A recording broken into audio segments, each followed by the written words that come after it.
Lepas bersalin, kita nak cepat sembuh luka kan, mungkin kita ada terkoyak sikit ataupun mungkin mereka yang ada buat pembedahan, itu scissor.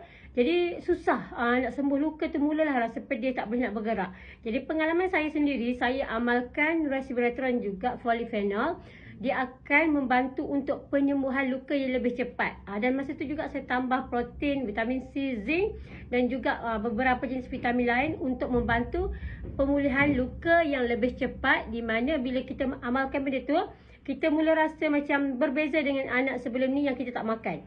Kalau sebelum ni lambat luka kering kan, kalau lepas makan suplemen ni, luka lebih cepat kering dan kita dah boleh bergerak normal macam biasa. Lepas tu senang kita nak menyusukan anak kan. Kadang malam-malam kita terjaga, orang tak boleh nak tolong pas anak dekat kita.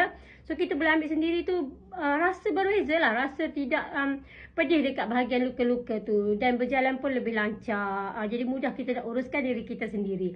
Jadi mereka yang ada masalah luka lambat kering atau lambat sembuh selepas pembedahan ataupun selepas bersalin, boleh amalkan produk yang Zil amalkan tadilah.